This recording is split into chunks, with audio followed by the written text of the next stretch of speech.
क्योंकि ये वीडियो को स्किप मत कीजिए, क्योंकि आज मैं आपसे एक ऐसा सवाल पूछने जा रही हूँ जिसका जवाब शायद आरक्षण हटाओ का नारा लगाने वालों के पास भी नहीं होगा। आज सोशल मीडिया पर लाखों पोस्ट लिखी जा रही हैं कि आरक्षण खत्म करो, लेकिन क्या कभी किसी ने यह कहा कि पहले जातिवाद खत्म करो? क्या कभी किसी ने अभियान चलाया कि अब किसी की जाति नहीं पूछी जाएगी? क्या कभी किसी ने कहा कि अब किसी के साथ ऊंच नीच नहीं होगी? अगर नहीं तो फिर सिर्फ आरक्षण ही क्यों?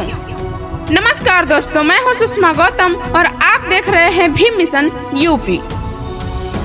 दोस्तों, आज पूरे सोशल मीडिया पर आरक्षण हटाओ का अभियान चलाया जा रहा है। ऐसा माहौल बनाया जा रहा है कि मानो देश की हर समस्या की जड़ सिर्फ आरक्षण ही हो। लेकिन क्या सच में ऐसा है?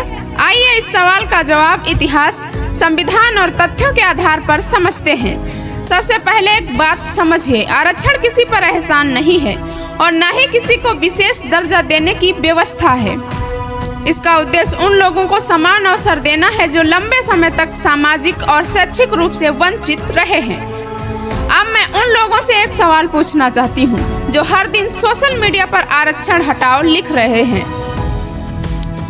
अगर आज आरक्षण खत्म कर दिया जाए तो क्या कल से जाति पूछना बंद हो जाएगा? क्या हर गांव, हर शहर में सभी लोगों को समान सम्मान मिलने लगेगा? क्या हर परिवार बिना जाति देखे अपने बेटे और बेटी की शादी करेगा? क्या किसी बच्चे के साथ उसके जन्म के आधार पर कोई भेदभाव नहीं होगा? अगर इन सवालों का जवाब हाँ नहीं है तो फिर केवल आरक्षण को ही क्यों निशाना बनाया जा रहा है? संविधान का उद्देश्य किसी के साथ अन्याय करना नहीं, बल्कि अवसरों की असमानता को कम करना और सामाजिक न्याय को मजबूत करना है। इसीलिए विशेष प्रावधान बनाए गए ताकि जिन लोगों को लंबे समय तक अवसर नहीं मिले उन्हें आगे बढ़ने का अवसर मिल सके। आज कुछ लोग कहते हैं कि केवल योग्यता के आधार पर सब कुछ होना चाहिए। मैं भी मानती हूँ कि योग्यता महत्वपूर्ण है, लेकिन क्या सभी बच्चों को शुरुआत से समान शिक्षा, समान संसाधन और समान सामाजिक परिस्थितियाँ मिलती हैं? अगर शुरुआत ही अलग अलग है तो केवल अंतिम परिणाम की तुलना क्या पूरी तरह न्याय संगत होगी?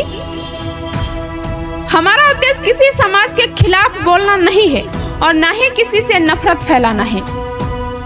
हमारा उद्देश्य सिर्फ इतना है कि बहस तथ्यों, संविधान और सामाजिक न्याय के आधार पर हो। अगर कोई आरक्षण खत्म करने की बात करता है तो उसे यह भी बताना चाहिए कि समाज से जातिगत भेदभाव खत्म करने का उसका क्या समाधान है, क्योंकि जब तक असमानता बनी रहेगी तब तक सामाजिक न्याय की चर्चा भी जारी रहेगी। इसीलिए मेरी आप सभी से अपील है कि किसी भी नारे के पीछे बिना सोचे मत चलिए। पहले इतिहास जानिए, संविधान पढ़िए, तथ्यों को समझिए और फिर अपनी राय बनाइए। अगर आपको लगता है कि इस विषय पर गंभीर, शांतिपूर्ण और तथ्य आधारित चर्चा होनी चाहिए तो इस वीडियो को ज़्यादा से ज़्यादा शेयर कीजिए, कमेंट में अपनी राय जरूर लिखिए और हमारे YouTube channel Bhim mission UP को सब्सक्राइब करना बिल्कुल मत भूलिए। मैं सुषमा गौतम बहुत जल्द फिर मिलूंगी ऐसे ही किसी नए विश्लेषण के साथ। तब तक के लिए देखते रहिए भीम मिशन यूपी। धन्यवाद। जय भीम।